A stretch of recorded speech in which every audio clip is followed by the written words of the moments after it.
Dia akan pergi ke pasar untuk membeli kodok setiap hari. Tetapi dia tidak pernah memakannya sekalipun. Tetapi memberikan kodok itu kepada ular berbisa. Dia sudah memelihara ular itu selama 10 tahun. Satu-satunya tujuan dia memelihara ular berbisa adalah untuk membalas kematian pacarnya. 10 tahun yang lalu, pacarnya diperkosa secara brutal oleh banyak orang. Tidak hanya dilempar ke gedung hantu. Dia juga diukir dengan pola aneh di perutnya. Awalnya polisi sudah menangkap si pembunuh. Semua bukti sudah cukup. Namun mereka tidak pernah menyangka kasus yang sama akan terjadi lagi 10 tahun kemudian. Pola aneh di perut semuanya digambarkan persis sama. Bahkan polisi pun mulai meragukan kebenaran tahanan ini. Dikatakan bahwa seseorang meniru kejahatan tersebut, atau pembunuhnya tidak ditangkap saat itu. 10 tahun yang lalu, begitu dia menerima laporan tersebut, Lau Fang segera bergegas ke TKP. Namun yang meresahkan polisi adalah polisi tidak dapat menemukan petunjuk apapun. Karena salju tebal menutupi jejak di sekitarnya. Sehingga Lau Fang hanya dapat memulai penyelidikan dari tubuhnya. Lalu sang ibu tidak punya pilihan selain membawanya ke rumah paman kaisar. Namun, kali ini memang benar-benar bajingan. Paman bermain kartu dengan kelompok hooligan setiap hari. Kemudian salah satu pria dari kelompok hooligan sengaja membuka pintu kamar gadis itu saat dia hendak berganti pakaian. Setelah itu pria itu kembali melanjutkan bermain kartu.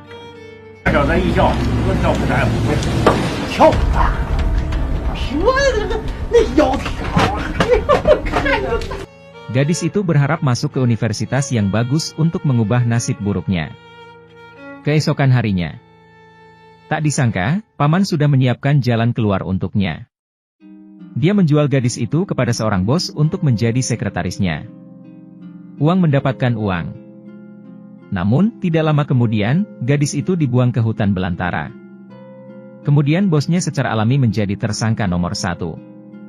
Tetapi ketika Lau Fang melakukan penyelidikan, lalu bosnya mengatakan pada saat kejadian itu dia sedang berada di luar kota. Sehingga tidak ada peluang untuk melakukan kejahatan. Namun, Lau Fang tetap dengan sengaja menyebut paman kaisar. Mengambil kesempatan untuk menguji reaksi pihak lain. Meski bosnya terkejut, dia sepertinya tidak tahu yang sebenarnya. Namun, saat Lau Fang hendak pergi, dia secara tidak sengaja melihat ular berbisa yang dipelihara oleh bosnya. Lau Fang tidak terlalu memikirkannya. Tetapi merasa hewan peliharaannya agak aneh. Tetapi yang tidak dia ketahui adalah pacar gadis itu juga memiliki ular berbisa. Rahasia apa yang disembunyikan antara dia dan bos? Polisi menemukan tubuh seorang wanita tanpa nama terbaring telanjang di salju di sebuah gedung berhantu. Tidak hanya diperkosa oleh banyak orang selama hidupnya. Perutnya juga diukir dengan pola aneh. Modus operasi yang begitu kejam membuat kapten polisi kriminal Lau Fang merasa kulit kepalanya kesemutan. Namun karena kejahatan tersebut terjadi pada larut malam, sehingga tidak ada penduduk di dekat gedung hantu tersebut. Bahkan lebih sulit bagi Lau Fang untuk menyelesaikan kasus ini. Saat ini satu-satunya saksi adalah orang gila. Meski orang gila itu menyaksikan seluruh proses pelemparan jenazah, dia tidak melihat penampakan si pembunuh. Namun, menurut dia, si pembunuh menelanjangi pakaian gadis itu setelah membawa jenazahnya. Menurut petunjuk ini, polisi kembali ke tempat kejadian untuk menyelidiki lagi. Kali ini mereka menemukan pakaian berdarah di dekatnya, serta 2 kait yang digunakan untuk membunuh babi. Tapi yang tidak bisa diketahui oleh polisi adalah, karena si pembunuh punya waktu untuk berurusan dengan alat kejahatan, mengapa dia meninggalkan mayatnya dan dengan sengaja menunggu seseorang menemukannya? Mengapa? Karena tidak diatur sebelumnya. Itu adalah ide sementara. Setelah memeriksa pengawasan sekitar, polisi menemukan van yang mencurigakan, dan kebetulan pemiliknya menjual daging babi. Lau Fang merasa bahwa orang ini sangat mencurigakan. Tetapi setelah diinterogasi, meskipun dia telah mencoba memperkosa gadis itu, dia dihentikan oleh karyawan toko sebelum dia berhasil. Dan van mencurigakan itu juga dikemudikan oleh karyawan King Tian. Jadi polisi segera pergi ke kediaman King Tian. Benar saja, mereka menemukan pisau ukir berdarah di sini. Namun, dalam proses penangkapan, ia ditembak mati di tempat karena melawan saat penangkapan di hari yang cerah. Karena semua bukti menunjukkan dia sebagai pembunuhnya. Polisi segera menutup kasus tersebut. Tetapi mereka tidak pernah mengharapkan kasus yang sama 10 tahun kemudian itu terjadi lagi. Nama almarhum adalah Zeng Yan, yang juga disiksa oleh banyak orang semasa hidupnya, dan wakil departemen juga diukir dengan pola yang sama. Lau Fang curiga bahwa dia menangkap pembunuh yang salah saat itu. Tetapi dokter forensik mengatakan kepadanya bahwa seseorang meniru kejahatan tersebut. Karena pola pada tubuh Zeng Yan terukir setelah kematian. Sedangkan gadis itu dibuat pola sebelum kematiannya. Jadi pembunuhnya harus tidak memiliki orang yang sama. Untuk menyelidiki kebenarannya, Lau Fang segera menemukan mantan pacar Zeng Yan. Karena keduanya memiliki perselisihan keuangan. Polisi mencurigai bahwa dialah pembunuhnya. Tetapi pria tersebut mengatakan bahwa dia hanya berbohong kepada Zeng Yan dan tidak membunuh siapapun. Ternyata dia menjual Zeng Yan kepada bos misterius untuk melunasi hutangnya. Mereka telah berhubungan melalui telepon, dan kedua belah pihak tidak pernah bertemu. Dia memasukkan seekor tikus ke dalam akuarium setiap hari selama 7 tahun. Tapi dia bukan beternak ikan, tapi beternak ular berbisa. Karena bos bertemu dengan seorang master sebelumnya dan memintanya untuk beternak ular. Saya melakukannya, dan saya benar-benar menghasilkan banyak uang. Tetapi jika saya ingin melakukan hal-hal hebat, ada syarat lain yaitu menjadi terkenal. Apa yang disebut popularitas sebenarnya mengacu pada gadis-gadis yang belum meninggalkan kabinet. Untuk menemukan gadis yang cocok, mereka mulai nongkrong di bar. Tetapi mereka selalu ditipu di awal. Adi untuk menemukan gadis yang menjadikannya populer. Dia tidak ragu untuk menyingkirnya. Dia menghabiskan banyak uang dan bahkan membangun gudang di ruang bawah tanah perusahaan. Dekorasinya semewah hotel, dan pekerjanya sering diminta untuk membawa anak perempuan masuk. Sejak saat itu, bos semakin membesar. Tidak hanya mulai mengonsumsi narkoba, tetapi juga sering mendapat uang, dan menjadi semakin psikotik. Ruangan itu bahkan dipenuhi kamera, yang digunakan untuk merekam proses penyiksaannya terhadap gadis itu. Semua gadis yang keluar dari tempat pasti dalam keadaan menangis. Belakangan secara kebetulan, dia melihat gadis itu menari di sebuah bar. Detik itu dia langsung tertarik dengan penampilannya. Dia ingin meminta nomor telepon kepada gadis itu.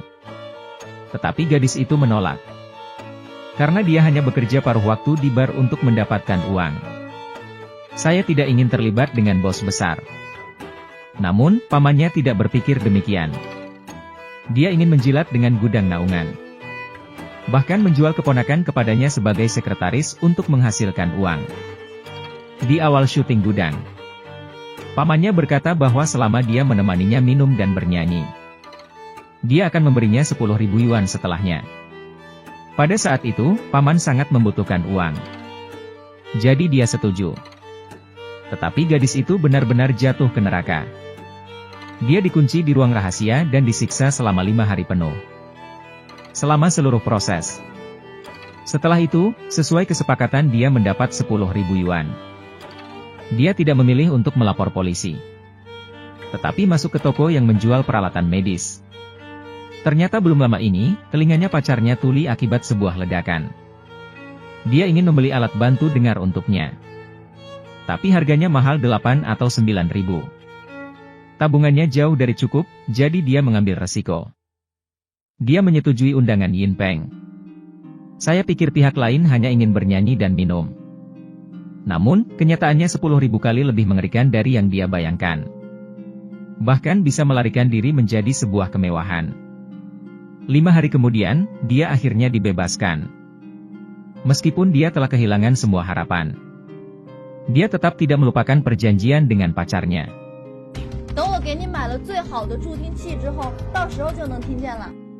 Setelah membeli alat bantu dengar, dia masuk ke toko pestisida. Tidak dapat menerima kenyataan bahwa dia dilecehkan. Dia menuangkan pestisida yang dibeli ke dalam minuman dan segera meminumnya tanpa ragu. Dia lalu meminumnya tanpa ragu. Tidak ada yang tahu apa yang dialami gadis itu. Tetapi matanya yang tak berbalas sepertinya menunjukkan tekadnya untuk bunuh diri.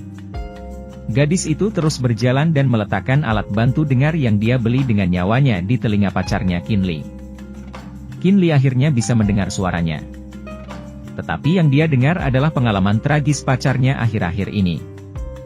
我去给你买助听器了，但是我钱不够，我只要不去陪他唱歌，再吃一个饭，他就给我1万块钱。他具体有多少个人我不知道，我就闭着眼睛把那1000块听进。 Setelah mendengarkan semua yang dialami pacarnya, gadis itu kembali meminum minuman beracun itu. Namun, takdir akan selalu mempermainkanmu secara tiba-tiba pada saat ini. Gadis itu tidak tahu bahwa dia telah membeli sebotol pestisida palsu. Racunnya memakan waktu lebih lama dari yang diharapkan. Meskipun pestisida palsu tidak cukup untuk menyebabkan kematian, itu bisa membuat hidup lebih buruk daripada kematian. Mungkin Kinley tidak ingin melihat pacarnya sangat kesakitan. Jadi dengan air mata berlinang, dia membantunya menyelesaikan pembebasannya. Yang merupakan kebenaran pacarnya meninggal karena mati lemas. Tidak lama kemudian, saudara laki-laki Kinley tiba tepat waktu. Dia melihat bahwa gadis itu telah kehilangan nafasnya. Tetapi Kinley tampaknya memiliki secercah kehidupan. Dia segera digendong oleh adik laki-lakinya ke rumah sakit. Sementara gadis itu benar-benar meninggalkan dunia ini. Adik laki-laki ini ingin menemukan tempat untuk menguburkan gadis itu dengan benar. Tetapi tiba-tiba menghadapi penyelidikan yang parah dalam perjalanan karena mengemudi dalam keadaan mabuk. Sehingga dia harus mengubah rencananya dan menyembunyikan jenazahnya untuk sementara di gedung hantu. Saya ingin menunggu sampai hari berikutnya untuk membuat rencana. Tetapi saya tidak menyangka jenazahnya akan segera ditemukan. Dia juga dianggap sebagai tersangka pembunuhan gadis itu. Hingga akhirnya ditembak mati oleh Lau Fang di tempat. Justru karena inilah Kinley tidak lagi percaya bahwa polisi memutuskan untuk membalaskan dendam gadis itu sendiri. Dia tahu bahwa Yin Peng suka beternak ular. Jadi dia berpura-pura menjadi toko yang menjual ular di internet. Kebetulan karena beberapa alasan, dia akan melarikan diri bersama seluruh keluarga. Jadi dia mempercayakan ularnya kepada Kotori untuk merawatnya. Dan Kotori hibernasi selama 10 tahun untuk balas dendam. Sampai hari ini, kesempatan yang telah dia nantikan selama 10 tahun akhirnya tiba.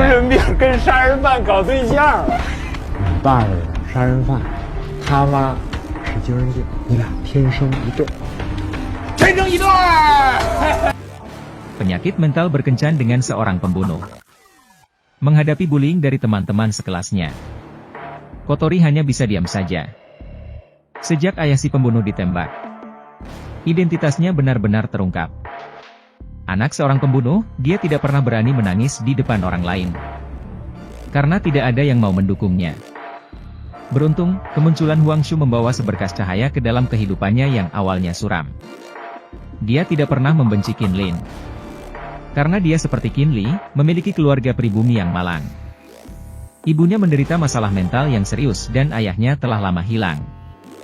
Jadi ketika Huang Shu melihat Kinley diintimidasi, dia sangat memahami rasa sakit Kinley.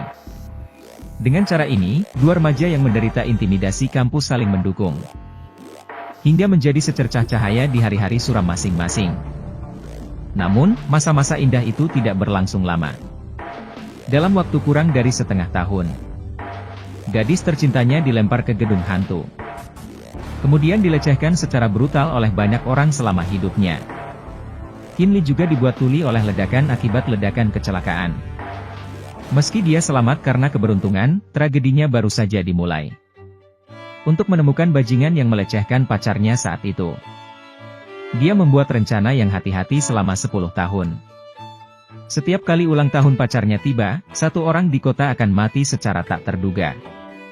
Ternyata untuk memberikannya alat bantu dengar, pacarnya ditipu oleh bos besar ke sebuah hotel. Mengatakan bahwa dia akan memberinya 10.000 yuan selama dia menemani minum. Namun, ketika paman pacarnya tiba, dia menyadari bahwa kenyataan itu 10.000 kali lebih menakutkan dari yang dia bayangkan. Meskipun Kinley membunuh beberapa bajingan, pelakunya bersembunyi di luar negeri sendirian. Namun, Kinley dengan cepat memikirkan tindakan balasan. Dia tahu bahwa Yin Peng sangat percaya tahayul dan suka memelihara ular untuk melindungi keluarganya. Dia berpura-pura menjadi toko penjual ular secara online, sehingga berhasil mendapatkan kepercayaan Yin Peng dengan memberikan ular peliharaannya dirawat oleh Qin Li. Selama 10 tahun, Qin Li memelihara ular untuk musuhnya. Lalu dengan memanfaatkan kesempatan untuk mengobrol, dia mencari jejak gudang naungan. 10 tahun kemudian, Qin Li akhirnya mendapat kabar kembalinya Yin Peng ke Tiongkok, sehingga ia segera mengambil tindakan. Pada saat yang sama, Kapten Polisi Kriminal, Lau Fang, juga memperhatikan ada yang tidak beres. Setelah melihat bahwa semua tersangka terbunuh pada hari yang sama, dia akhirnya menyadari bahwa seseorang dengan sengaja membalaskan dendam gadis itu. Tanggal berapa hari ini? 10 Desember. Lau Fang memikirkan Yin Peng, yang keberadaannya tidak diketahui. Bahkan di desa Belanda yang telah dia selidiki sebelumnya, ada kemungkinan Kotori di penjara di desa Belanda. Dan hari ini mungkin adalah batas waktu Yin Peng. Pria itu diikat dan dilempar ke tengah jalan. Sebelum dia bisa bereaksi, dia langsung ditabrak truk yang melaju kencang. Dan orang mati itu menjadi hadiah ulang tahun pacarnya. Apa yang dia berikan padanya adalah hadiah ulang tahun untuknya. Pacarnya yang dilecehkan sampai mati bertahun-tahun yang lalu. Untuk membalaskan dendamnya, dia bergabung dengan teman lama pacarnya. Setiap kali ulang tahun pacarnya tiba, mereka akan membunuh satu orang untuk memberi penghormatan kepada arwah pacarnya. Ada yang digantung di cold storage agar darahnya mati. Ada juga yang dilempar ke gua es hingga mati membeku. Meskipun mereka berhasil membunuh beberapa bajingan, pelaku yang melecehkan pacarnya masih bersembunyi di luar negeri. 10 tahun kemudian, Qin Li akhirnya menemukan Yin Peng. Kabar kembalinya ke negara itu langsung melancarkan aksi. Namun ia belum bisa membunuh gudang naungan, karena pihak lain masih memiliki video pacarnya yang dilecehkan. Untuk memaksanya menyerahkan video, Qin Li mempertaruhkan nyawanya untuk memaksanya. Tetapi pihak lain tetap tidak tergerak. Qin Li ingin menembak untuk menakut-nakutinya. Tapi tiba-tiba suara pistol menarik perhatian orang lain. Lau Fang, yang baru saja tiba, segera masuk setelah mendengar suara itu. Tetapi saat ini, dia sudah diantar ke atap gudang naungan. Qin Li memahami jika dia tidak membunuh gudang naungan hari ini, polisi akan menghukumnya paling lama 10 tahun. Dan yang lebih penting, video pacarnya yang disembunyikan pasti akan diputar lagi sebagai bukti. Jadi dia memilih mati bersama Yin Peng, bahkan dengan mengorbankan nyawanya. Qin Li tidak akan pernah membiarkan videonya keluar. Dan ini adalah hadiah terakhir yang dia berikan kepada pacarnya. Yang saya lakukan hanyalah tersenyum. Saya tidak membiarkan mata kotor, keji dan jahat itu menodainya lagi.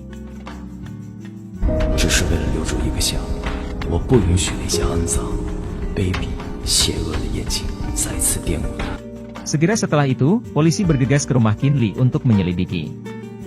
Namun, yang memalukan adalah rekaman video yang telah dicari Qin Li.